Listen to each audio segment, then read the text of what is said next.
okay, so the you want to get into this world. So it's Mel, like, you okay, how do I you get into this messaged world? All right. Jingy So about the the video. best I way to did, I do it did, I is did. to She says she's fixing probably it right now. start All right, sweet. your set your sights for a startup, because they're going to be the ones that have the um, easiest time to.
All right, And hello, everybody, and welcome to our last panel here at Triton Gaming Expo. This is the Game Developers Panel. Hello, my name is David, and I am a fourth year computer science student at UC San Diego, and I'm going to be the host for this panel. And I am joined by four amazing game developers with, just a wide range of experience. So this is going to be a pretty exciting one to dive into. So we're going to go ahead and do a few introductions. Everybody going to introduce themselves. We're going to be doing name, pronouns, your major or college, wherever you went to college, if you're currently in college or graduated. The game that you've worked on or are currently working on, your years of experience in game dev, and then if you have a favorite video game. That's a lot of information, so definitely just kind of ask me if you need clarification on those. But we will go ahead and start with William. All right, thank you. So my name is William. My pronouns are he, him, his. I am a first year majoring in cognitive science with design and interaction, and I attend UC San Diego. The game that I'm working on is it's called Chronophobia, and I've been working on it for about 6 months. And so my game dev experience has been about 6 months. And then my favorite video game by far is probably Ghost of Tsushima on PlayStation 4. Awesome. I've always been wanting to play that one. So we'll go ahead and go to Jingyi next. Hi, I'm Jingyi. My pronouns are she, her. I'm a freshman at NYU and I'm majoring in CS and math. The game I'm working on is called Memento, and I honestly don't have any game dev experience, so I'm just doing it as a hobby, but I mean, I can offer insight if you're like trying to get into like independent publishing or solo dev. And my favorite video game is probably Minecraft. Yeah. Classic. Yeah, but hey, a passion project, it still counts as experience, I think. So awesome to have you here, Jingyi. We'll go to Aiden next. All right, hi. Hi, my name is Aiden. My pronouns are he, him, his. I'm a third year at UCSD. My major is cognitive science with a spec in design and interaction, like William. And right now I'm working on a game called Contract Killer, which I'll talk about later. But I've worked on a lot of game jams and like side projects. I've been working on games for about 2 years now, and my favorite game of all time, not for any good game design reasons or anything, is Legend of Zelda Twilight Princess because of pure nostalgia.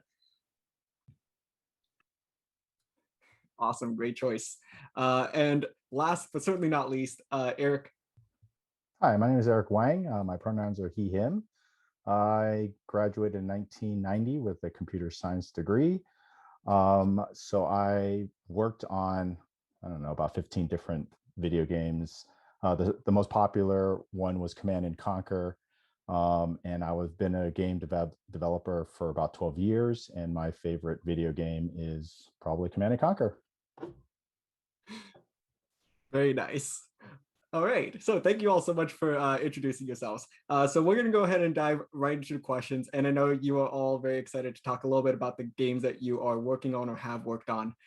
So we'll give you that opportunity now. So what again are the games you guys are working on, and explain a little bit about what the game is about, and if you're actively working on them, some of the goals you have set. And I know we actually have some trailers as well for some of these corresponding games. So William, we'll go ahead and start with yours. Do you want us to start with the trailer, or do you want to talk about it first? I'll go ahead and talk about it first, and then I'll cue for the trailer. Right. But so the game I'm working on, it's called Chronophobia. It's a 2D top-down horror game with a pixart design. It's about a father who wants to revive his dead son, and so you do so by traveling back in time to these alternate historical periods in order to find ways in order to revive him. So there's some story bits in there. It's mostly a story game. It's a very story-driven game. It is going to be a horror game, so it's atmospherical. There'll be certain things that are going to be hunting you down. And so by the end of this journey that you embark on, you're going to be left questioning the credibility of your actions. So yeah, that's kind of the best way I can put it. With that being said, part of the game development journey has been, for me personally, I've been working on the marketing. And so we do have a trailer here. It is unfinished, and so no one has actually seen this trailer yet. So you guys will be the first ones to see it. It's not finished. It's very, very rough, but yeah, we can go ahead and play it. All right, let's go ahead and do that. So I will go ahead and switch screens here and make sure that everybody can see it. So let's take a look.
All right.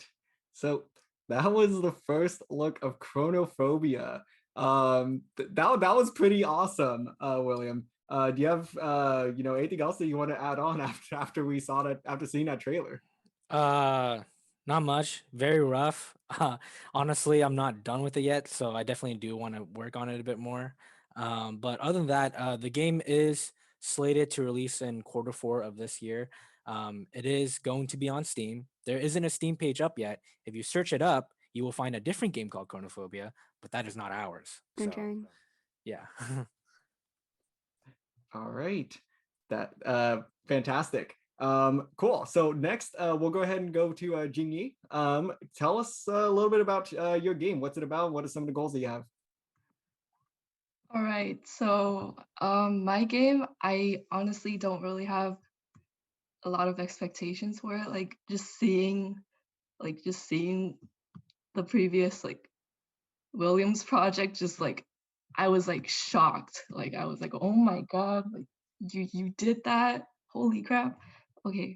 But anyways, my game is a basic visual novel with a few RPG elements, and it features a protagonist who was convicted of murder before losing her memories. Um, so she wakes up from her coma and she finds herself in an impoverished city where she tries to debunk her criminal past and um access access a world of memories, basically.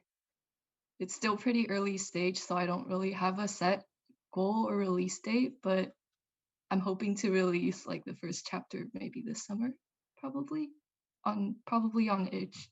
So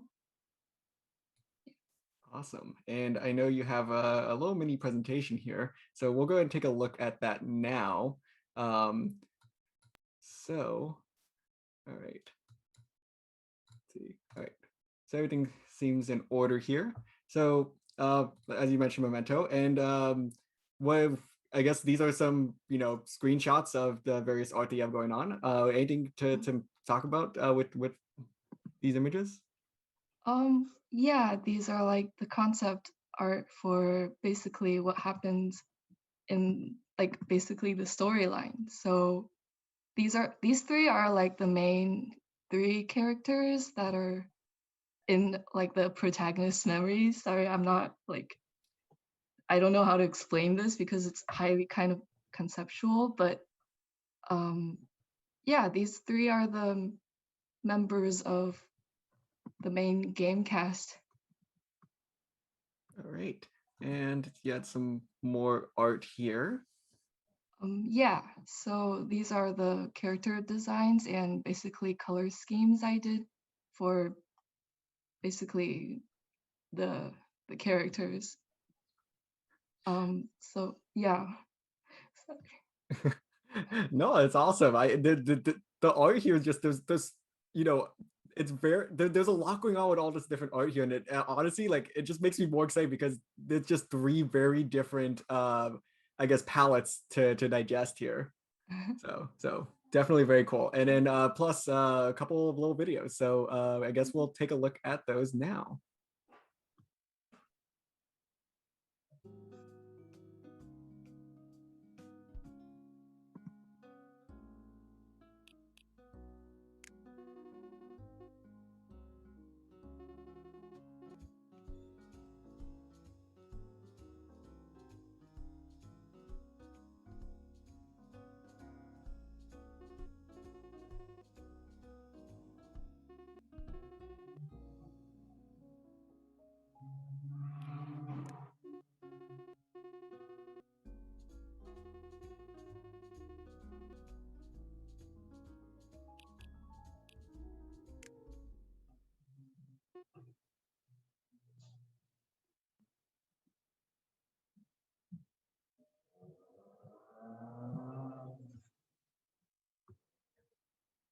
All right, so that was the first of two videos. So there is one more, so we'll take a look at that next one as well.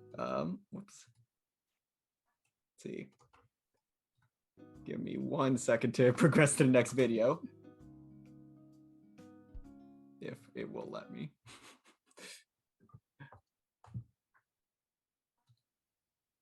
There we go. All right.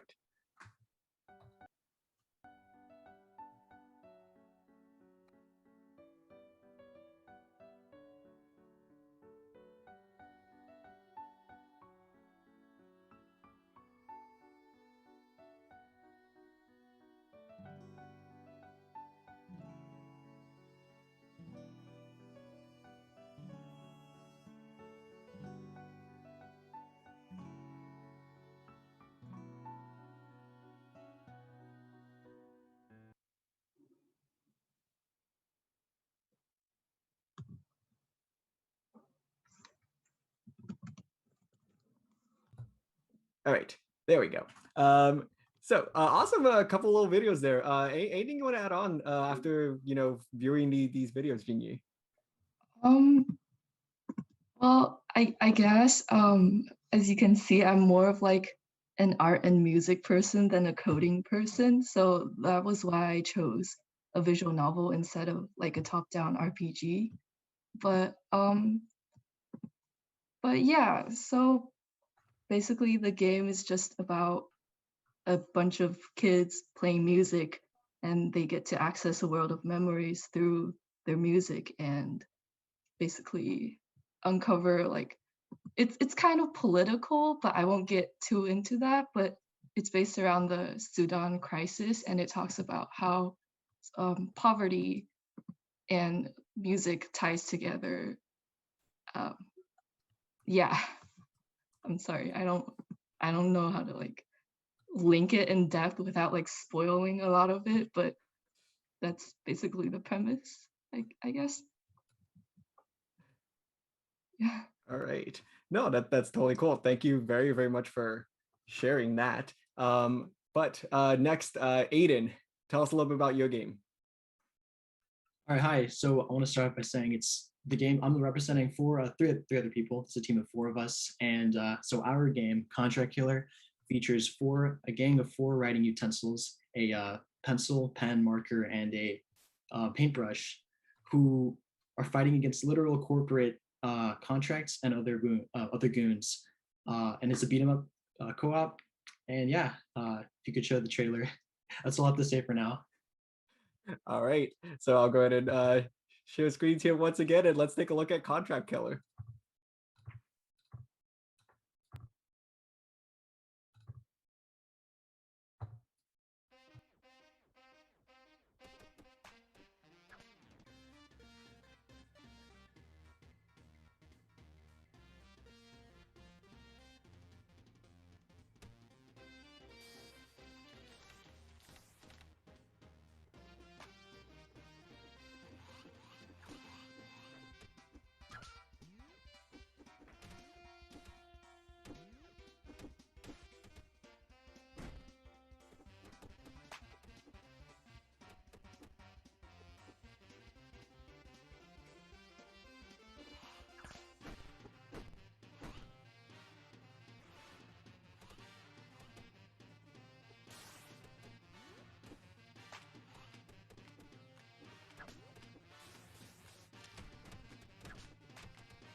All right, so that was Contract Killer. So let's go ahead and switch back here.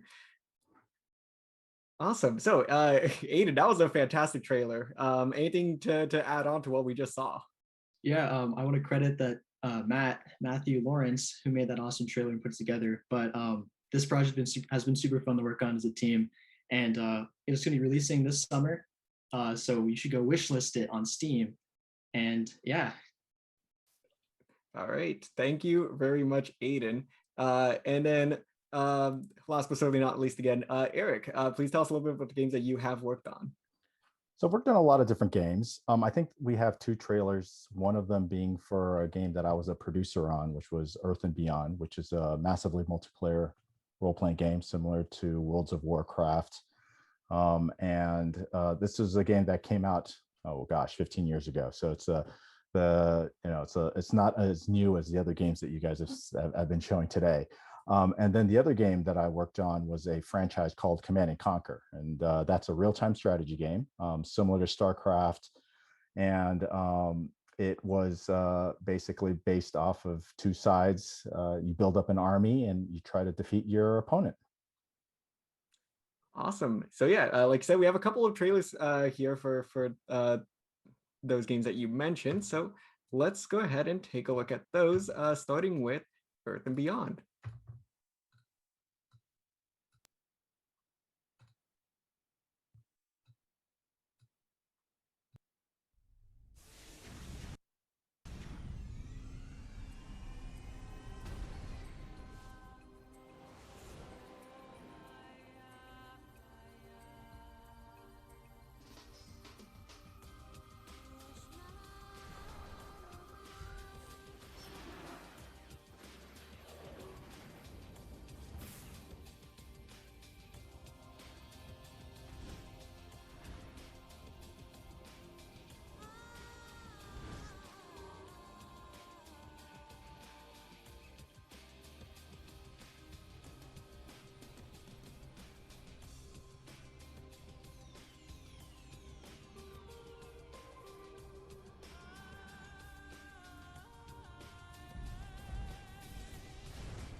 Great.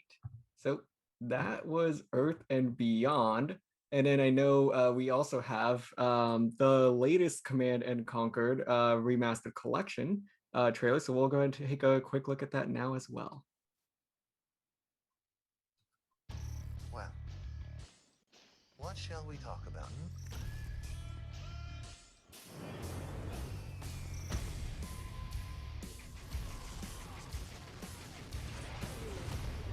Wipe this temple off the face of the earth.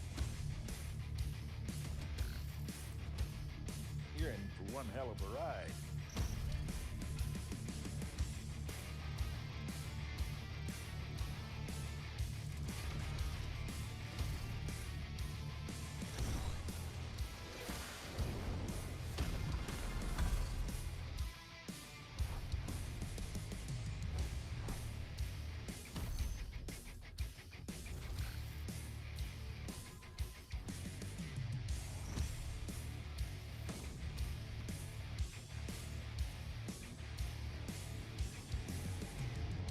Welcome back, Commander.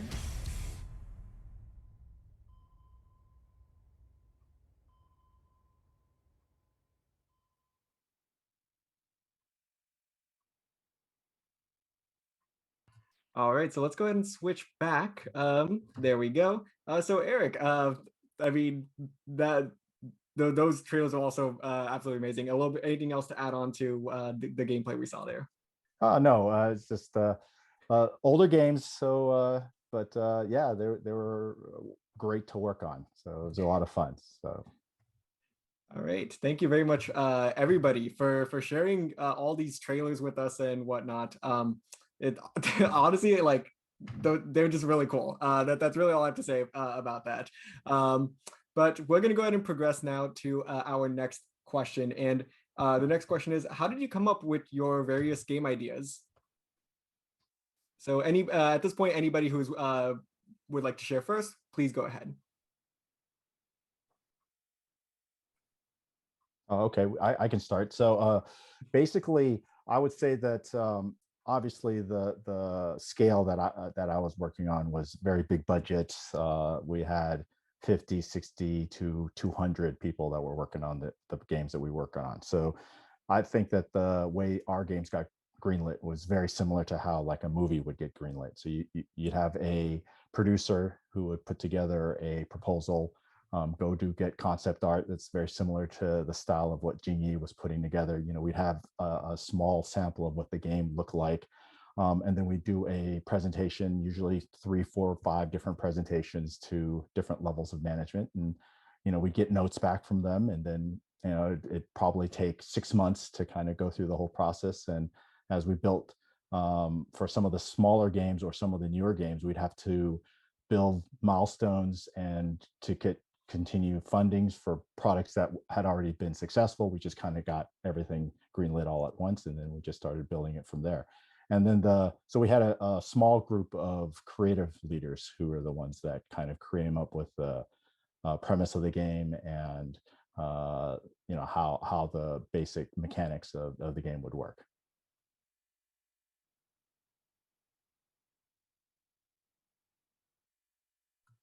Great. Anyone else? I can go next. So our game started out as a game jam submission. So I think this winter, I'm part of the video game development club on campus, and we host game jams every quarter. So we voted on a theme, and the theme was "I did not sign up for this." So you can interpret that however you will. So we decided to have pencils who did not sign up for some bad thing, which we'll reveal in the game when it's released it. But yeah, so we started out with a small like tech demo for the game jam where you beat up a bunch of contracts, suitcases, corporate guys, and we thought that was really cool. And it was trending on itch. So we saw that there was a kind of minimum amount of success guaranteed from that. So we decided to commit to that since we didn't have, and most of us didn't have a really big project in the works. So we decided to commit to that and expand on the project.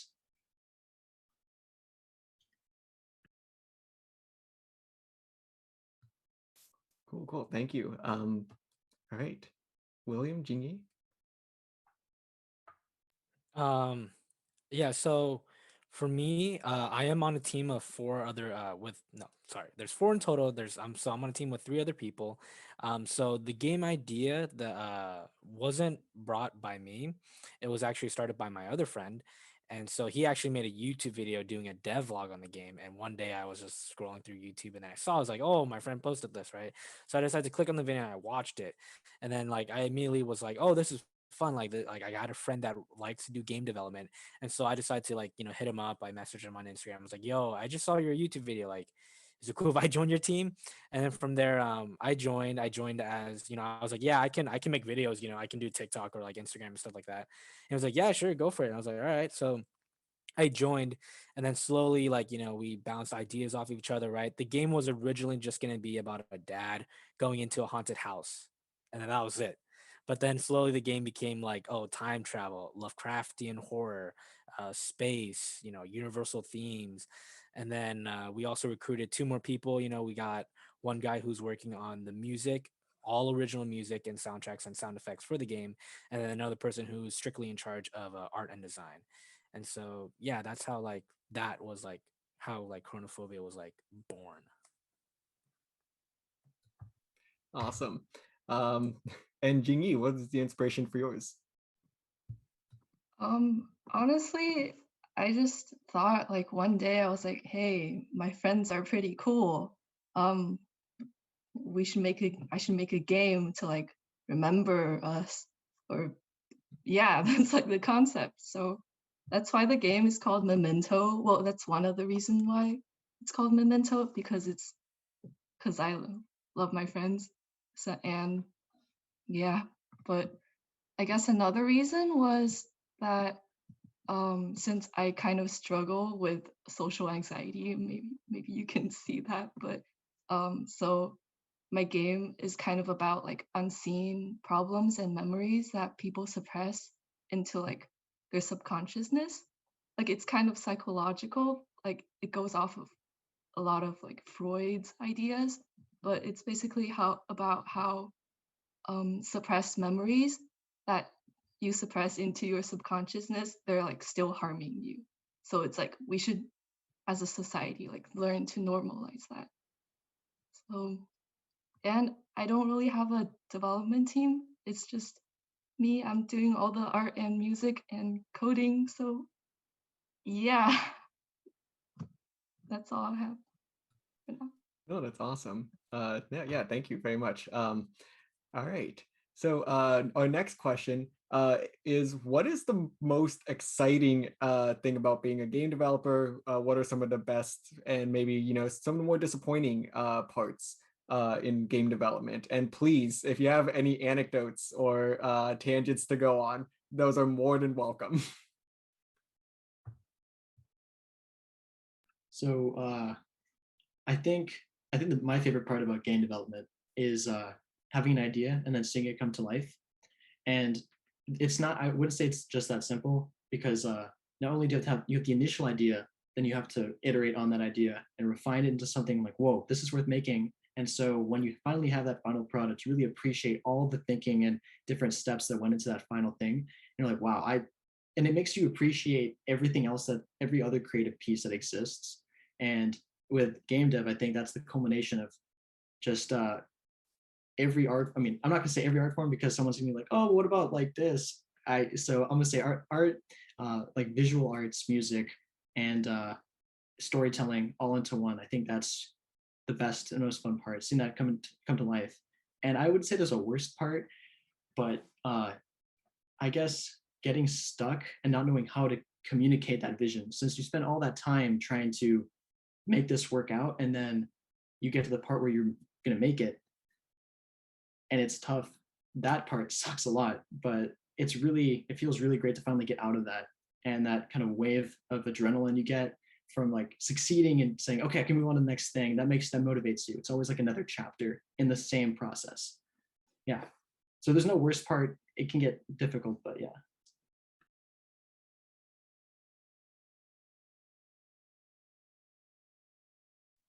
I could go next. So like Aiden said, I think one of the best parts is seeing those ideas come to life, right? I think my favorite part is because I'm not involved in the development of the game directly, right? One of my favorite parts is being able to boot up Unity and testing it and playing it and seeing all the changes that my friends had made, and I think that's so cool. But if I were to speak from like personal experience, that is like like that is part of game dev, but not like directly in it. Is like, for example, I do marketing, like I do like the videos on TikTok. So one of the coolest things is like being able to see what people say about the game, right? They leave comments, they leave their likes, and they say like, oh wow, this looks really great. Oh wow, this looks really cool, right? And from that, right, the rest of us at, on the team, we get motivation from that. We're like, okay, wow, like this is something that people really want. This is something that people really want to see. And so that's like the really awesome part is seeing people enjoying it and are excited about it. So that makes us excited to make it. And so one of the downsides though, because it's like a double-edged sword, is when those views become dry or like those comments don't come in, and then it like becomes like there's a period of where there's no motivation. And then there's also a thing with like for me being like the marketer, I have to figure out like the algorithm, right? And so one of the most disappointing things is like for TikTok specifically, it becomes creatively draining because it seems as though quantity is better on TikTok than quality, and I don't like doing that. I like doing quality videos, but I've seen that if I point my phone at a screen and record that, it tends to get more views than if I actually put an effort into the videos when I market. And sometimes that's a little sad. It's a little like just like I'm like because it's like it's not satisfying to see, but it works. But yeah.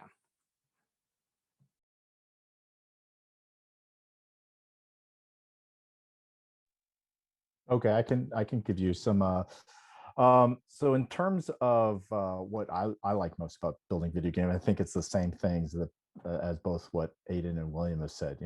I get to work on entertainment products.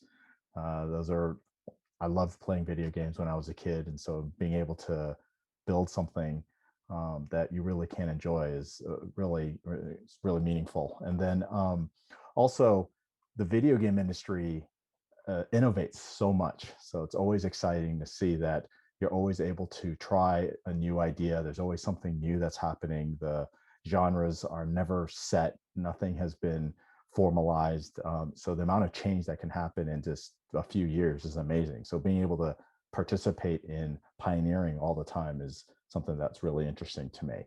Um, Lots of war stories. Okay, I'll give you the craziest one that we had. So we had just finished shipping Command and Conquer, which had been a massive hit, and we were working on Command and Conquer 2, the follow-up to it. And we had just finished going through our entire QA process, and we are in the home stretch, about ready to finalize the game and go gold. And our QA person comes back and tells us that there's a problem with installing Command and Conquer with German Windows. All right. So Germany was one of our biggest markets at the time. Millions of units of Command and Conquer were being sold there. So what was happening is once you installed our game, anyone running on the German OS of Windows just got the blue screen of death, and it just turned into a brick. And the only way that you could fix it was to reinstall Windows.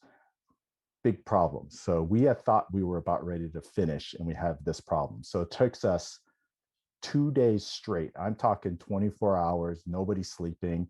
We are going down to assembly level trying to figure out what's happening. We're looking at individual machine code, and we find out what happened is there's a bug in the German version of Windows where it wasn't updating a registry entry properly. Okay. It was for the sound driver. And once it didn't update the registry, when the next time you booted up Windows goes, oh, you've got the wrong version of your audio driver. Let me revert it back to the original one. And then you've got the old version of the sound driver, our product, blue screen of death. Only way we could fix this was to hand edit the Windows installer. And we were doing this by hexadecimals. We were basically hacking the Windows installer. All right. We go to Microsoft and they freak out because they're like, you can't touch the Windows installer, especially hacking it. If there's any problems, we are going to send all such a bill, a 7-figure bill for all the customer service problems. This got raised all the way up to the CEO of Electronic Arts, and we had to get a yes, no. They eventually decided to let us go ahead and take the exposure. Everything was fine. It turns out 3 months later, there was a Windows update where they went and fixed that bug that they had put into their original installer.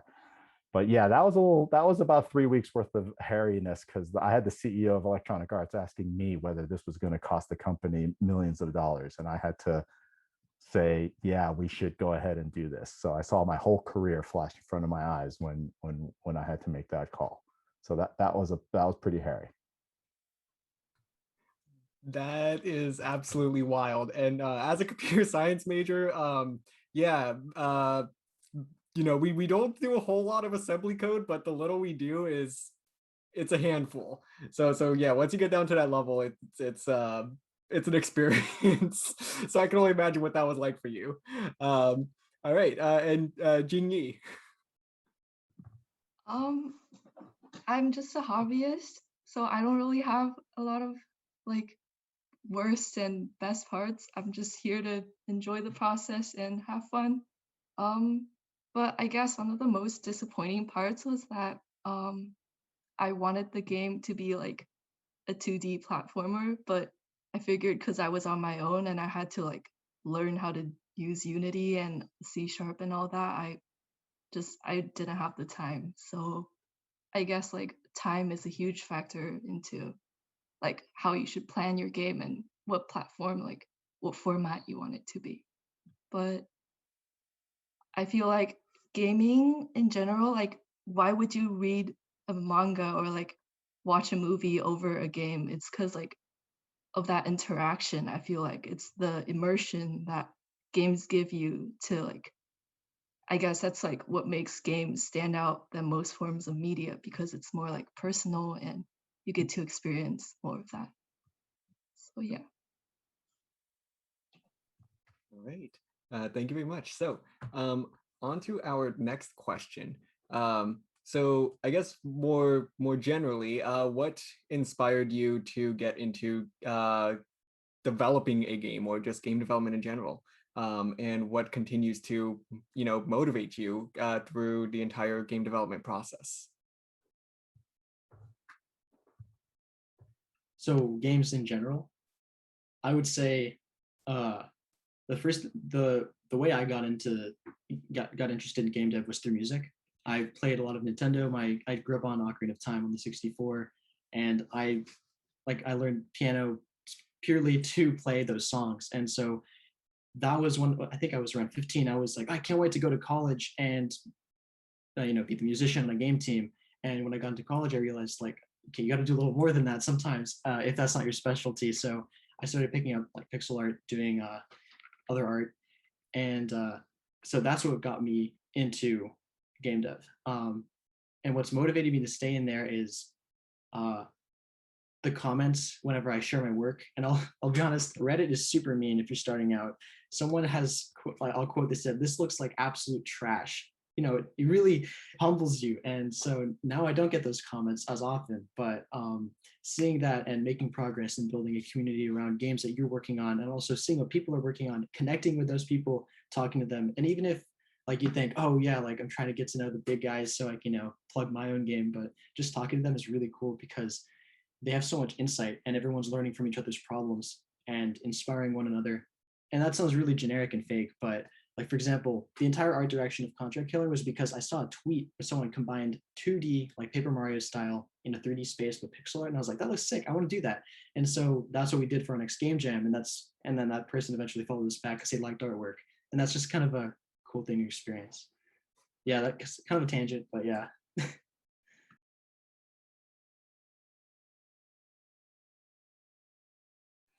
So like for me, I actually got into game development when in my sophomore year. I didn't take it super seriously, but basically during my sophomore year, I got to take this class that was literally called like video game design. And I remember taking the class. I was like, "This is hard. I'm not gonna do this as a career. Like, there's no way." Because like we were doing coding and stuff, and I just did not pick up a single thing. To this day I don't remember a single code line. Right? Like I don't know what any of it means. Um, but that was like my first exposure to it. And I remember like despite the challenge of learning how to code, I really thought it was fun. Like either the teacher was fun or like my classmates that I had it with were just super amazing, super cool. And like Aiden said, it's about like building a community. And so I had like my own little community in that classroom. But then after sophomore year ended and we went into junior and senior year, right, like I became disconnected from that. But um but that was like my first exposure, and that's what like got me into like thinking, oh, maybe this is something I want to do as a career path. And so now I'm trying it out again, but in a different field that is related to game design but not directly into game design. So yeah. So I got into video games because I just loved playing video games so much. When it came time to go to college and try to figure out what I was going to do with the rest of my life, I decided to become a software engineer and just kind of fell into building video games from there. So yeah, it's just what motivated me. It's just the love of the being being able to build something that's entertaining.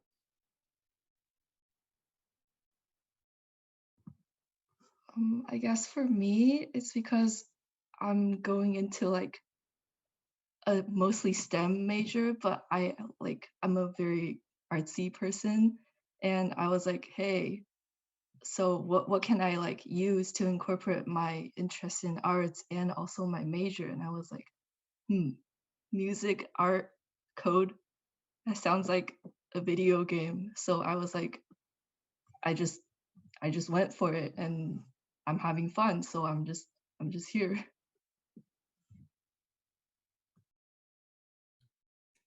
All right. Thank you all very much. Cool. So our next question, what challenges or roadblocks do you come across or have you come across in your game development, and how did you overcome them? And what do you do? I guess, sorry, did you ever feel discouraged that you might just not even finish the project? Uh, I'll answer the last question first. Yes, and I have not finished 2 projects, and that feeling sucks. So I'm only going to answer the rest of the question based on my current game, which is the culmination of my knowledge as a game dev.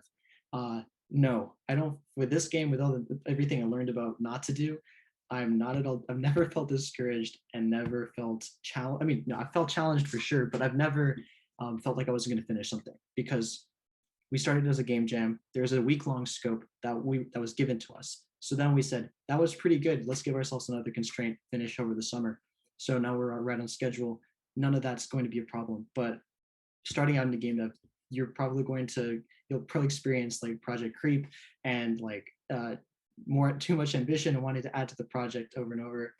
But yeah, so with this particular project, I wouldn't say anything was super stressful, but it's been a challenge having to learn different animation styles and like figure out how to make things impactful since um let me think. I think the hardest part was making the animations for all the characters. You have to make it look cool and impactful, but you also can't use a ton of frames because frame data is a thing and you don't want something to take 200 seconds to shoot out a move when you press a button. So that would be the hardest challenge, but otherwise I've not felt discouraged because we have a good scope and deadline.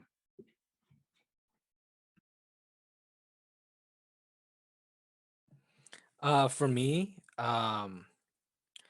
there's a current roadblock right now, and it's not something from my side of that. It's from the another side, which is my other friend who's coding. But basically, we're getting ready to launch our first demo of the game, and I think one of the roadblocks he keeps talking about right now is the loading and save. And for some reason, it works well in Unity when you just play it, but once you like build and run the game, it just doesn't save the file for some reason. And so that's something he's trying to like fix right now. In terms of something that's like relative to me, was probably at the beginning of the journey. I remember thinking like, oh, there's only 2 of us on this project, and there's been many game developers that have worked on a game on by themselves, right?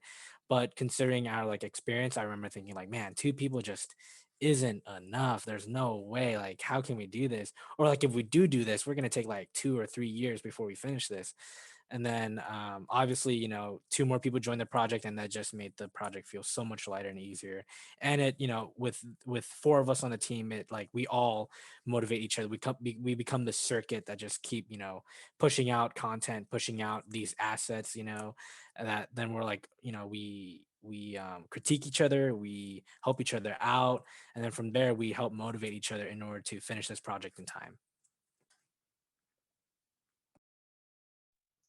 Yeah, so the challenges that I'm always dealing with, I think everybody's always dealing with, is how do we maximize the quality of the games that we're working on while working within our time and budget constraints, right? So that's just the constant exercise. Every game I've ever worked on, there's never enough time, and never, you can always use more budget to make a better game, right? But so really it just comes down to having a lot of passionate people, and the biggest debates that we've always gotten into is, where can we compromise, or where can we shrink the scope of the game in order to maximize how much time and what kind of budget we've got.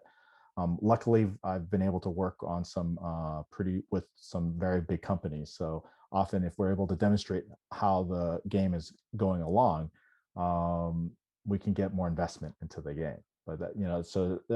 But doing all of that is just about putting together a plan, but your plan never works according to how you expect it to, right? It never survives the first issue. And then just having a lot of smart, passionate people that come together and just troubleshoot and find the best way forward so that we can build a great game and get it out on time.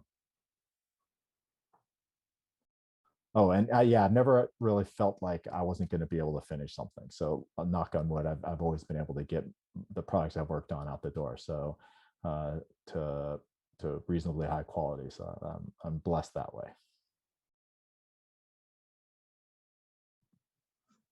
I guess a roadblock for me is, well, because I'm not like working with a team, or like I'm taking it as seriously, I feel like I have a lot more freedom as to what to do with the game. So I I guess one of the biggest roadblocks is that, well, my parents didn't really support me going into the game design field.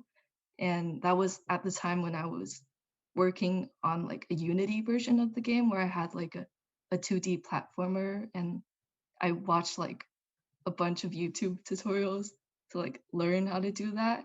And I guess like one of the roadblocks was that my, like, just not having your family support doing what you love, like, and then forcing you to lessen the scope of that is kind of like an emotional roadblock, kind of.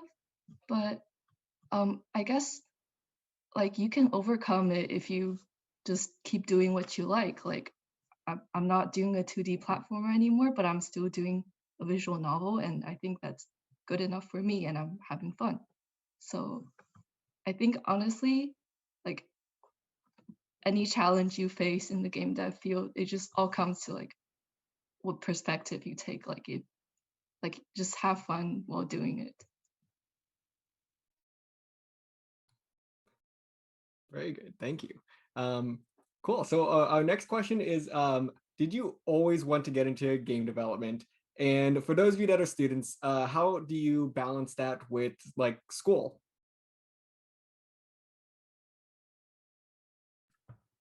I think I touched on this earlier, but I initially I wanted to make games, but mainly to make music, because that was the part I was most interested in.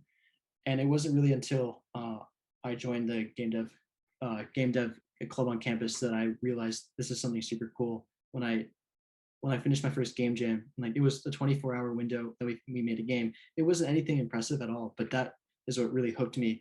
And even though I don't necessarily want to pursue it as a career, I really want to pursue it as a hobby until I can eventually do it full time, potentially as a career. But I wouldn't say that I have a lot of trouble balancing it with school and social life, because it's my main pastime. If I have extra time, I'm typically going to work on my game. So I treat it like that. So so I guess sometimes if you don't have free time, sometimes I won't have free time and I won't make much progress. So that sucks. But I wouldn't say I'm really I treat it as a regular thing in my life. So I never really miss out on too many opportunities to practice. Yeah. For me, I never thought I'd get into game development. Like I had interest in it, and I like definitely in my mind I was like fantasizing about. I was like, man, wouldn't it be cool to like work on a game, right? But then I just remember thinking to myself, I can't code, you know. And like like throughout my life, I've like ranged from a lot of things. Going into UCSD, I actually was majoring in public health, and I was gonna become a doctor. But then I remember like right before the fall quarter started, I was like, nah, this just ain't it for me. And so I went ahead and made a last minute decision to change my major to cognitive science with design and interaction because I thought that was like the most relatable field to get into. And then from there, everything just fell into place. My friend posted a video, I hit him up to join, and then now we're here. And in terms of balancing like the school and like development life, um, honestly, I don't know how I'm handling it. My grades could probably be a little better, but they're passing. A lot of my time is spent trying to, like I just sometimes I get lost in the work. Like I'm working on a trailer and I'm just like I lose time because it's just like I personally find the creative process fun when I'm really working on assuring that the quality of what I'm doing is top notch.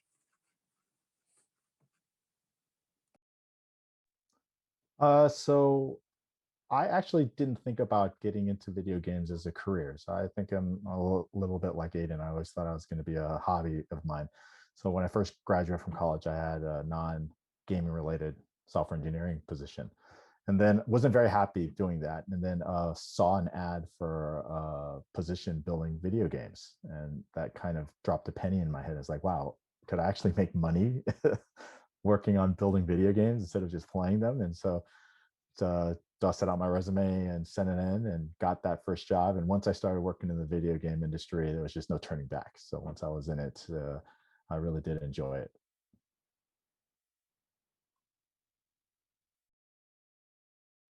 Oh, I probably should say about the balance of school and life. All right, so I did video games. So why I don't do video games anymore is because, oh my gosh, the amount of time you have to put into building these video games is immense, especially when you're doing it on the kind of scale we were doing. So had no problem doing that up until I started to have my family. And once I had my kids, um, I had to make a decision as to whether I was going to continue working these 120-hour work weeks and or did I want to kind of like get to know my wife again and so I started to find ways that I could do something else, but get a little more control over the amount of time that I have. So I think anybody that's involved in anything that's production related, whether it's making movies or TV shows or video games, when those deadlines come up, it's all hands on deck and you really got to crunch. And, so that's just one of those realities of production type work.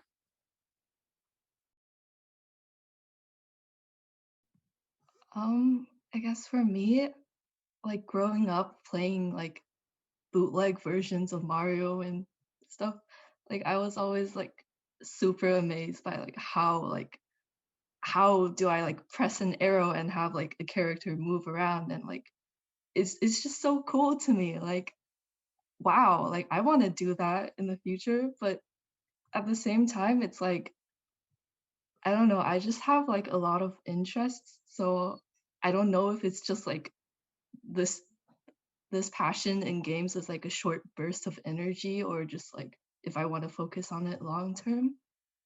But that's why I'm doing it as a passion project kind of, and I think that's good enough for me. So Thank you. All right, so let's just keep it rolling with our next question. So have you guys had any interesting sort of game ideas that just never came to fruition?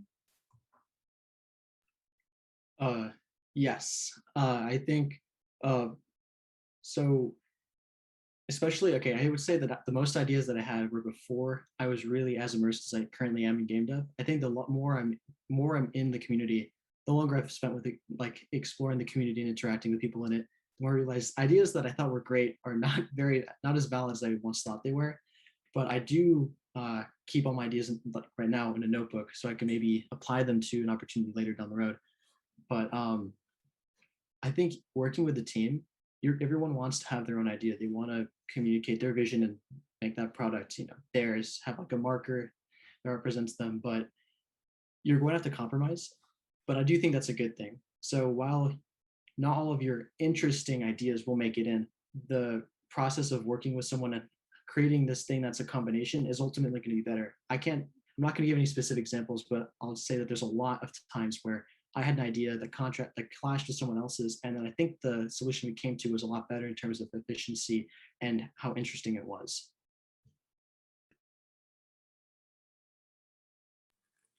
I haven't like sat down and thought about like, oh, this is a game I want to make.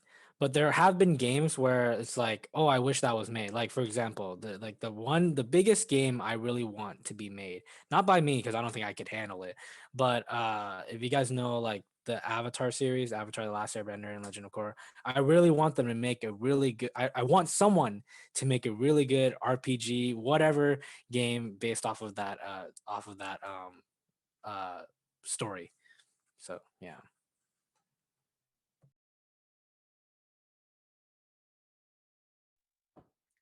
Um, in terms of interesting ideas, so I was on the software side for a very long time, and then the last few years I got onto the creative side, and um, I was not part of coming up with the idea of the game. So the founder of the studio that I worked at was the one who got the idea greenlit. So I haven't really had a chance to pitch any ideas that never came to fruition. But I can say that our studio was building something that was very similar to League of Legends, actually, in the Command and Conquer universe. And we started building that. And unfortunately, as often happens, other products started to come up with their shipping deadlines, and we started to have to find resources and programmers and designers and things like that. And so these research projects and things like that kind of got put on the shelf. So we weren't able to really build something that that could have been something similar to League of Legends. So that was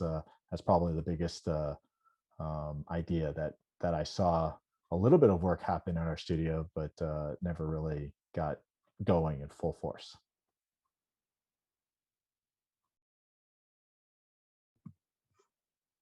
I guess for me, it's like, because I'm only working on this one game, so any idea that I have is revolves around this game. Um, but basically, I feel like there's a process to like game building. Like, of course, like your initial idea is probably not gonna be very similar to your like completed project, and I think that's one way you can like,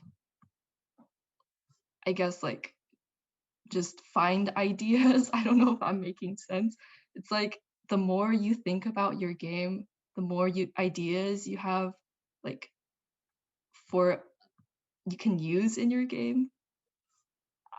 I'm confusing myself. I'll just yeah. No, you're perfectly fine, Jingy. You're okay. But thank you very much for sharing that. So we'll go ahead and keep going here. So the next question that I have for you all. So what advice can you give to someone who is kind of in a slump in the game development process, and how to overcome maybe a creative block like that? So there's two solutions that I always take. I don't think that they're kind of a cookie cutter solution to everything, but I think whenever you're stuck doing anything, you should take a step back and like not even think about it for a couple hours. People told me that all the time, and I thought it was cliche until I started doing it. For example, I'll work on music for 8 hours in one day, and I used to try to work like do 2 chunks of 4, and it was really exhausting. Now I do it in like maybe an hour or two, then take a break. But um, that's the first thing if you're in a slump, because whenever you come back with a fresher mind, you have more of an unbiased look at it. And even more than that, if that's not working, I would take a whole day until you go back to it. And I remember watching this video where that I related to. This guy said, "Oh, I never post my artwork the day that I made it, even if I'm super confident, because the next day I'm going to go on and see all the flaws that I think everyone else is going to notice.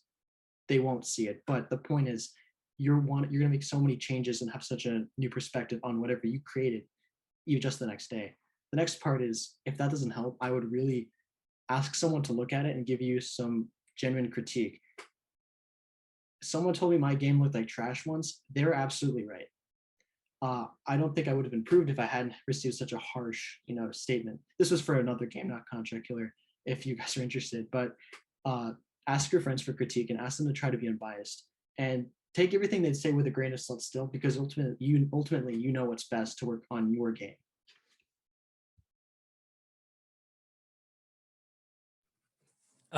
I agree with Aiden. I don't think there really isn't one solution, right? It all comes down to like a mental thing, right? Like if you're in a block, right? Almost like writer's block, I had like, if I were to compare, right? Like, you write essays in school, right? And one of my teachers used to tell me like, "Hey, Will, you're at a writer's block right now. Just leave it alone. Just leave for like a day or two, and then come back to it with a brand new perspective." And like Aiden said, go to your friends for an unbiased perspective. That's something I did just yesterday for the trailer. And like I literally was like, "Hey guys, I need help. I'm kind of slumped on here. I don't know like if this is going to be showable. By no means is this finished." But I showed them it, and they told me like, the music could probably be better, just try to make it amped up a bit, add the necessary sound effects. And I did as they said. But really it all comes down to how you see it, and it comes down to you not wanting to give up. If you're really passionate about the project, you're going to find ways to keep yourself motivated and to keep going, and really just try to finish it. I think, if you need to dumb down the idea, if it was too ambitious in the beginning, dumb it down so that you can at least have the satisfaction of saying that you finished this project that you started. Yeah, so the things that have worked for me is, some of the best ideas I get are in the shower, and so if you have something that you're working on, your subconscious is going to be working on it all the time. So if you aren't able to come up with a clear answer, go do something that you enjoy doing. So if you like playing Valorant, go play half an hour of Valorant, go out and walk, go play a sport, go play basketball if that's what you do. Just get your mind off of what it is you're working on, and your brain's going to be working on that problem even if you're doing something else. And sometimes just getting out of your own way, like Aiden and William said, has worked wonders for me.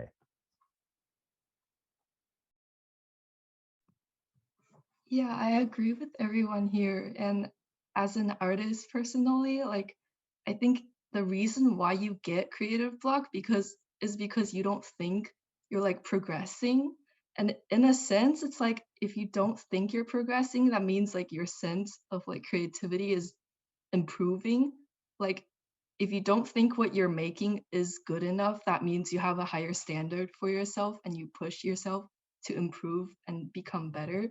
And honestly, I think that's why I kind of like actually enjoy creative block, because it lets you know that, oh, I can do so much better than what I can do right now, and like I expect more from myself.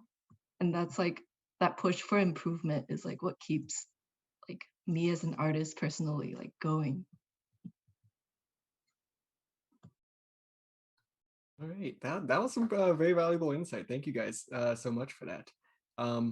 So for the next question, for those that are considering getting into game development or developing their own indie game, what type of advice or I don't know, what would you tell someone that's trying to get into the game development industry? So I thought I saw this question a while ago, and I have like a really simple answer. Is start now and start small. The now thing, it can be applied to anything, but small scope is the most important thing. The way I would describe any creative endeavor, but also like game devs included, is I would see it like leveling up in an RPG. Going from level 1 to 2 takes like nothing, right? But when you get from 50 to 51, it's way more. So you want to get a bunch of small projects done so you can build your experience and literally level up. I'm not trying to make a game analogy, by the way, level up as, you know, as a creator. But so yeah, so let's say when you play Pokemon, you're going to get all the beginner level, like you're going to beat them up, right, to level up, but you're going to get bored of that soon, and you want to take on some bigger beasts. So I would, but before getting to like the gym leader, you need to beat all these small, like insignificant tasks. I'm not saying your games are insignificant, but you know what I mean. So making sure that you get to practice your craft enough before taking on a big project. So if you're starting, go small, and you'll thank yourself, because otherwise you may end up getting bored of that project, and it could make you kind of resentful towards game dev as a whole.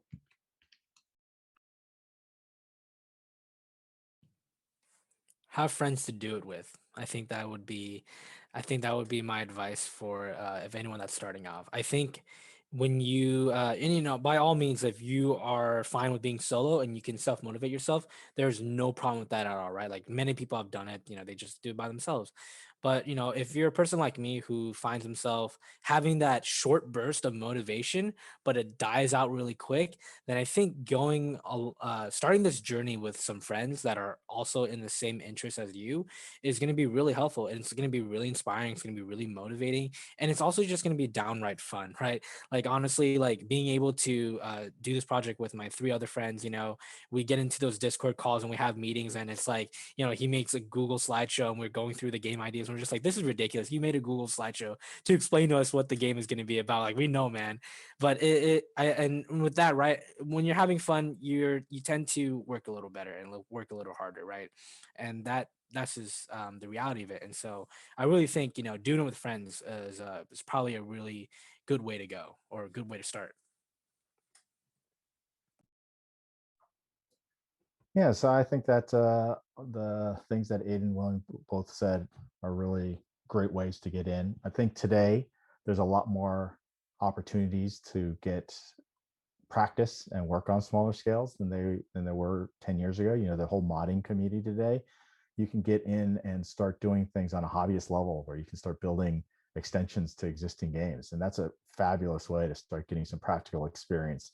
And I know I've met folks that have actually gotten significant investments and able to build their own games by building some really high impact mods to some of these games.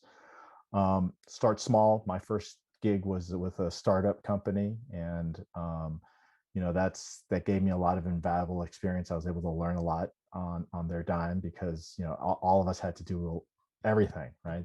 We had small teams, so the more you can kind of see the advantage on working on small teams is you get exposed to everything, right? I had to make sound, and I had to make art, and I had to, you know, do design and level design, and I had to do everything. You know, there's three of us building video games when I first started. When you work on these mammoth games, you're going to be almost like a assembly line person, where you're just doing one thing over and over and over and over again. You know, I think it's a lot more valuable to have a broad range.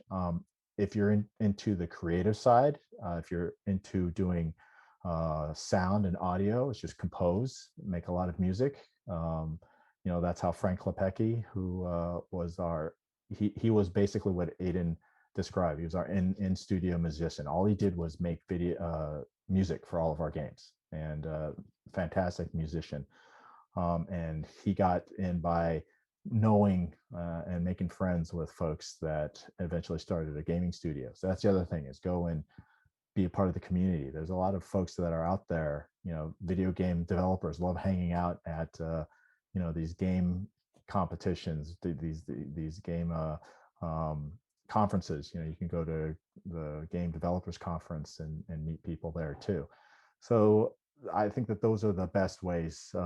Obviously, if you want to be a software engineer, if you go to a top flight technical school, that's gonna help a lot too. But a lot of the fun is in the art and design side of things, on the creative side. So those are the best ways to get into those creative roles.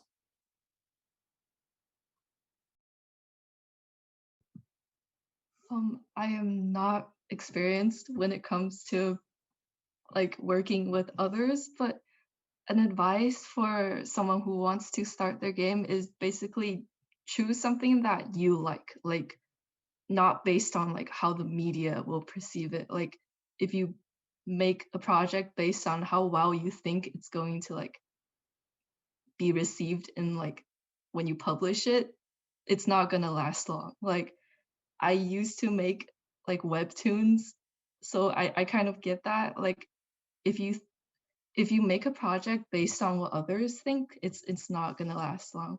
And I guess one advice for like someone who's like me who's like solo developing is like get in touch with your friends even if they're not working with you, because like my game is about my friends and that's what like motivates me.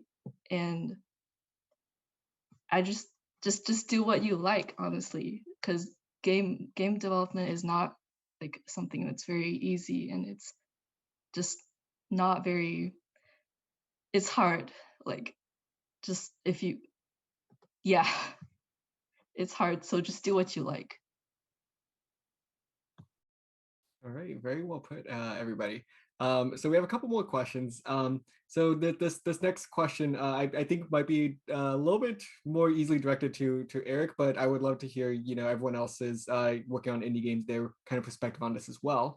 Game development usually involves programmers, writers, artists, etc. What positions are there in the game development industry that people usually don't think about, or they might not be entirely aware of, that are necessary to make a game? And for those that are indie devs, I guess we could spin this question off into what's kind of a surprising part to your game development that you didn't realize you needed to put work into. Do you want me to start? Okay, I can start. So some of the non-standard industry, there's customer service. With more and more networking games, you need a whole customer service staff. Production, you have production assistants, associate producers. There's audio staff that deal with all the sound effects and put together movies. You have the whole acting and video side of video games. We had a whole group that was basically like a little mini movie studio. We had a green screen, motion capture rigs. We had all of that stuff that you would see in a Hollywood studio. So these video games are touch on many different disciplines. And I don't remember the second part of your question. What was the second part? The second part was like, what's kind of, I guess, an aspect of game development that might have surprised you initially that, you didn't think, this is something that we have to do. So the things that I saw when I first started doing programming, it was one step away from Pong, man. I mean, I was in the dark days. There was 2D graphics, everything was bitmapped. And now, the last game I built, we need physics engines. We needed people that knew atmospheric light models. We needed folks that understood all of this realistic lighting, inverse kinematics. I mean, it's the amount of science that's involved, the amount of databases. I never needed to understand how a real database worked, right? That was all for business applications and things like that. But understanding how persistent worlds work, right? You need databases and all that. So at this point, everything that you can see in technology is all touched by video games, artificial intelligence, speech recognition, text to speech, all of these things. There's so many areas that video games, as the power of computers gets higher and higher, the more that we can access. And so, yeah, I mean, it's amazing what we're going to be able to do in the next 5-10 years. Virtual reality, right? I'm excited to see what comes next.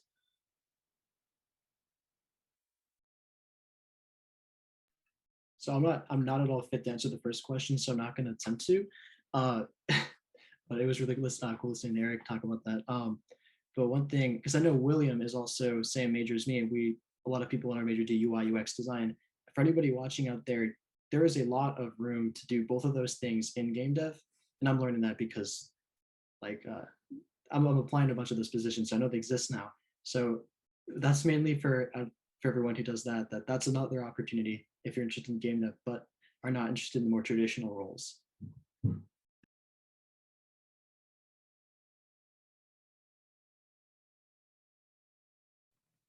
So like for me personally, uh I've gone to like popular gaming companies, right? And I type in like Riot Games careers, right? And I look up careers, right?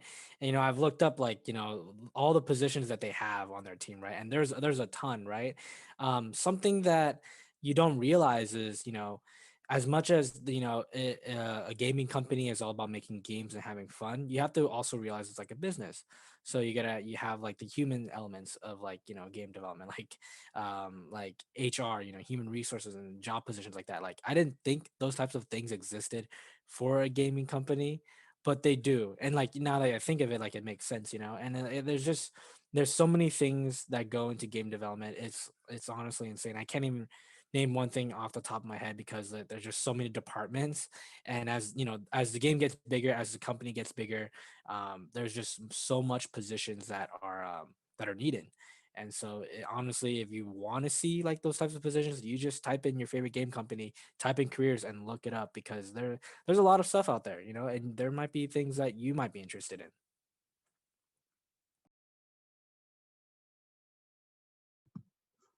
I'm definitely not suited to answer any of these questions actually. But like I have no idea how to market a game or basically like find a career in this because I'm a hobbyist. So, but I guess one of the most unexpected things when it comes to like more of the process of working in the game than like the production of I mean not production, like the publishing of a game is that something Aiden mentioned earlier is like animation. It's not easy. It's not as easy as you think. Like you have to like, especially for action games, like you have to pick a specific frame for like where you hit like hitboxes basically, and it's just very hard to make it feel natural.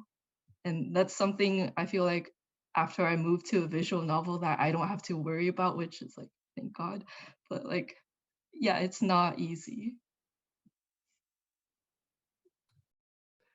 All right. Cool. So this is another question from one of our Triton Gaming officers. So what is your opinion on crunch culture? Because that's of course a big thing in the gaming industry. And I guess what is your experience in the crunch culture? Because for the indie devs, I'm not sure if that's something you typically deal with. Um, if you guys have like little crunch periods or whatnot. But yeah, what's your opinion on it? What's your experience with it?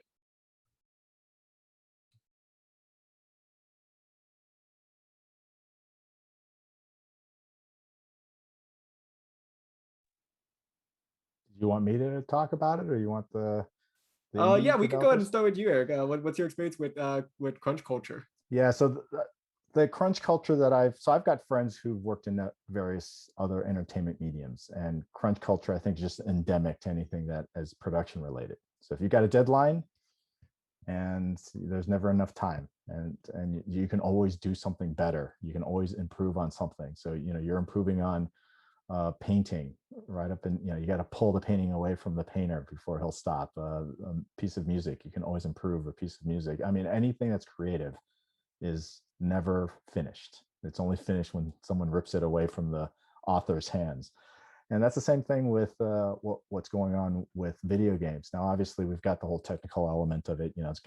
There's always bugs. We all know about buggy games and problems with that. And the issue that came with what I was doing was the seasonality of my business. So much of the business was done in and around Christmas. So you had to really have your product done, and no one's moving Christmas. So you just had that hard deadline. And if you missed Christmas, typically, you lose 40-50% of your potential revenue. So it was a real big deal. Crunches I've seen over the 14 years, it just chews people up and spits them out. I mean, that's one of the biggest sources of people spitting out of doing video game development is just burnout, right? And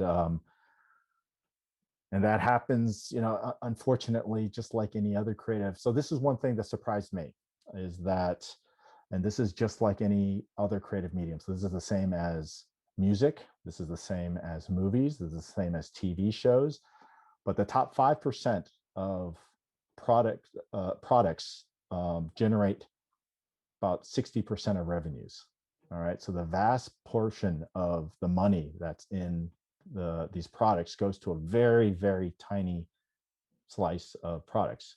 So when I was building video games, there were maybe 6,000 products produced in a year. Okay. So you would have 200 of them out of the 6,000, 250 of them would generate more than half of the revenue. So if you weren't in one of those, very small number of products make huge amounts of money, then everybody else is just kind of living hand to mouth, right? And trying to just keep the lights on. And so that's that just emphasizes and exacerbates how much people care about the quality of the product, and so that it just enforces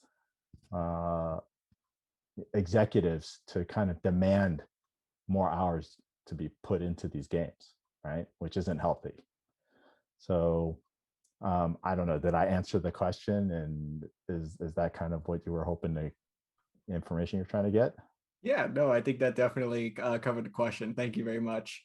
I guess for our indie devs, do you have like little crunch periods, working on an indie game, or what are your thoughts on the crunch culture in general? Well, so I haven't experienced crunch culture because I'm not a professional, at least not yet. But I think that the aspect of crunch culture, which obviously exists everywhere, and the job I'm going to have at a company will have it, whether I go into game dev or not. But game dev is something really special to me, and I don't know if I'm ready, if how I will handle crunch culture with game dev, and I don't want to take the passion out of that particular like part of my life, especially if I can do something else that I find just as interesting as a career. As for indie dev, we're the ones that, who there's no, it's not there's no consequence for not finishing an indie dev project because we're in school, we have other things going on. But I think that one thing that people don't talk about is self-induced crunch, where you really want to get something done. You feel like you're not doing enough. You're constantly kind of whipping yourself into shape, trying to say, how much can I get done in this week? And that's exhausting, and that's not at all sustainable. And I've done that in the past, where over the summer I was working on this one platforming game, and I was like, I need to get all the art done and set the level. I need to do this, and it was exhausting. The whole time I was doing it, I was having such a blast. But then any downtime, it's like when you run for so long, and the moment that you stop, that's when the tiredness hits you, right? So, and then it's hard to get that momentum back up. And so that's my thing is be kind to yourself when you're working on any project, especially in game dev, because there's so many hats that you have to wear since it's so complex, that like don't force yourself to crunch. Push yourself, but don't kill yourself. I haven't experienced like that crunch culture personally, but something that Aiden said was self-induced crunch, right? Like you feel like you need to do like your best, and so I feel like I've definitely had that part. Definitely experienced that where it's like for me because I'm not working on the game directly, right? That self-induced crunch has affected me at certain points, and this is gonna go off a little off a little bit, but it's also led me to have like imposter syndrome where like I've done certain things, right? I'm like, okay, did I do enough for this week? And when I feel like I didn't do enough or I didn't do it right or I didn't do it to the best of my ability, I've often told myself like, man, am I even contributing to any of this? Am I contributing to the team at all? Because sometimes like, like I said earlier, like right for TikTok, I just point my phone at a screen for 7 seconds and that's it. That's all. And then I call it a day, like 7 seconds of work for nothing. But then it has gotten the job done. And it's like it gets the job done, but it's creatively not satisfying, and that leads me to think, oh, I just don't do anything for the team, even though yeah I do. um Personally, sometimes that has led me to believe that I'm not making impact on the project as much as I feel like I could be.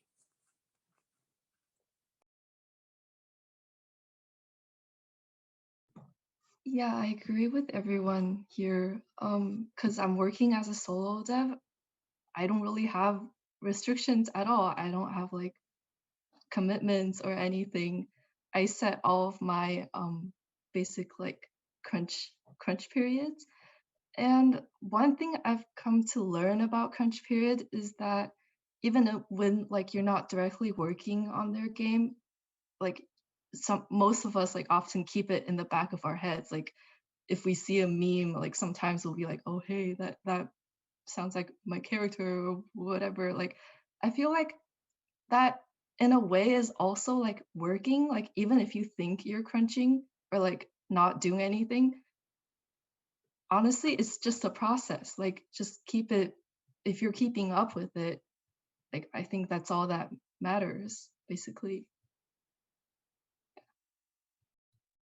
All right. Thank you all so much. So we're going to go ahead and transition into our last question here. And that's going to kind of tie into a question that we talked a little bit about earlier, but maybe a little bit more self-reflective. So if you could give yourself, or I guess your past self, so when you started your developing your game, or I guess in Eric's case, earlier, starting Command and Conquer, what sort of advice would you give yourself? So I touched on this on the how do you get into, or like the slump, or what I answered this kind of in one of the other questions. And the piece of advice I would give myself is start small, because I didn't start small right away. I mean, I had a game jam, but then I was like, oh guys, we know how to make games now. Let's make a long project that takes 6 months or more. That was really bad. But I mean, I think it's valuable now, but I don't think everyone needs to keep making that mistake. Like it's a very known thing. If you go on Reddit saying, hey, how should I start out? Everyone's going to say, dude, start small, don't. So people need to start learning from that. I definitely didn't learn from people's past experiences, and I did the same thing. So I would say, dude, make several small projects and build this this skill set. Make yourself basically make yourself competent before you can create this big thing that proves your worth. Because again, like William mentioned, imposter syndrome, that's a huge thing, because as you're improving bit by bit, you take a look back at a week and you're like, wow, that guy sucked, but it's you, right? Because you got better. So if you were kind of start off with a big project, your skill level is going to go from here to here, and then you're like, oh, I have to update every freaking thing that I made, and then it keeps going on. Every time you make a new level, you're like, I got to update everything before that, and it gets exhausting. So please start small. I should have started small. Now I'm doing better at it, but you can, if you're starting out, do the right thing. Advice for myself is I would probably travel back in time to like my sophomore year self, and I'd probably tell my younger self and be like, "Hey, Will, just try a little harder to understand what's going on in terms of coding." Because honestly, I really wish I would have picked up coding earlier. Because I really wish I could have gotten involved with the coding and software engineering aspect of the game development.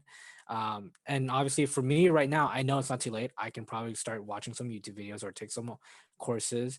But definitely, because I had that opportunity in sophomore year, I think I would probably tell myself, hey, just try to pay a little bit more attention. And, 3 years from now, you're gonna be involved in a project that you'll wish you had learned the coding for it. And so, yeah.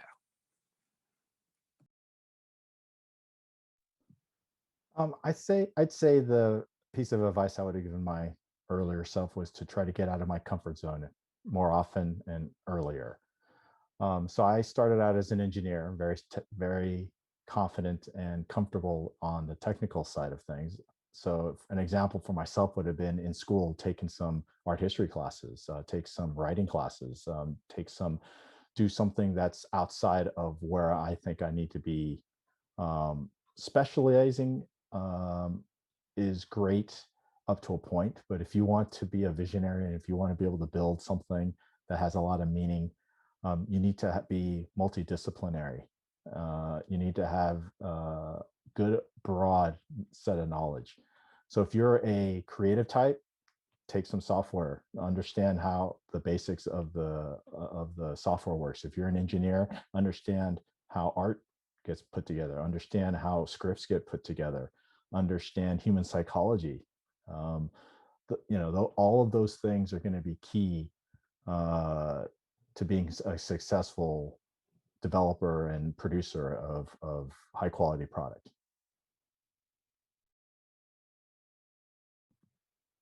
Yeah, going back to what William and Aiden said about like focusing on a small detail instead of like getting a project done, like don't focus on your detail. Like if you're nitpicky at like your initial stage, you're not gonna get anything done. Like at some point you're gonna have to like figure out how to compile or like save and load, and like at that point it's like you know more in the future, like you will know more in the future than you know now. Like so don't focus on all the small details and like making every little thing perfect at first.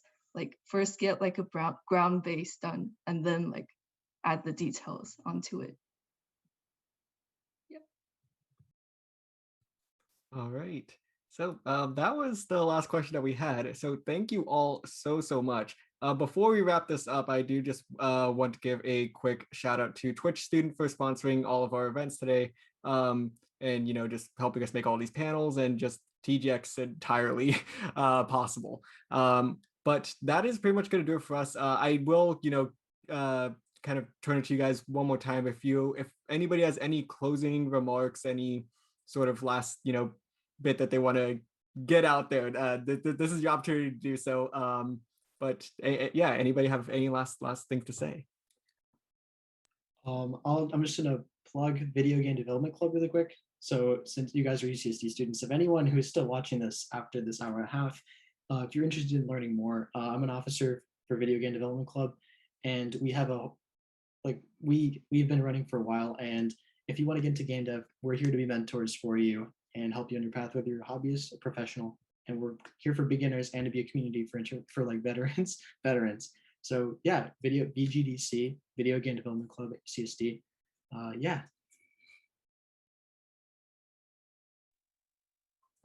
So yeah, the thing I'd like to say is I'm absolutely thrilled to see, college students getting together and talking about video games. I love playing video games. Before we started our Twitch session, we had a little meet and greet amongst the panelists, and William was telling me that he loves playing Ghost of Tsushima, which I play right now. So I'm still an avid video game player. I'll be playing video games the rest of my life, and I am absolutely looking forward to seeing what Jingyi and William and Aiden produce, and what kind of video games are up in the next 5 to 10 years. You guys are going to be doing some amazing things, and I'm really looking forward to being very entertained by what you and the rest of your folks develop over the next few years.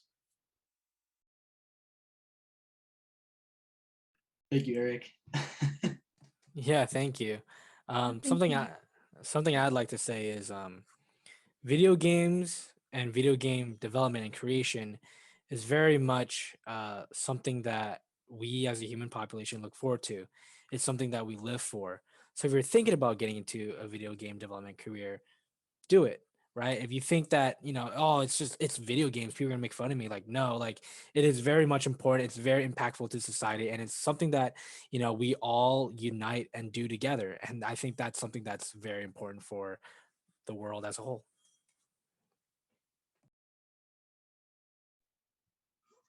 I guess just do what you like. That's what my philosophy. Like if you like it and you can commit to it, then just go for it. Like look at all these wonderful game devs, and they have like they're so young and all their projects are like I can't believe it. Like you guys are so talented.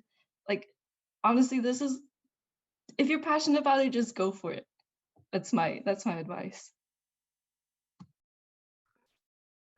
All right. So thank you all so much once again. So thank you, Eric, Aiden, William, Jingyi for coming through and taking time out of your day to talk about game development and all the awesome things you guys have worked on or are currently working on. I know we saw some real sick trailers there earlier. So definitely excited to see what comes about. Especially some of these indie games. So gonna be excited to see what comes of all this. So thank you all once again. But this is gonna do it for our game development panel here at TGEX. So thank you all so much for being part of this. And this is the last panel of Triton Gaming Expo. So thank you all for the people that just came through and watch these panels, engage with us. It is very, very much appreciated. But that is going to do it. So thank you all once again, and we will see you next time.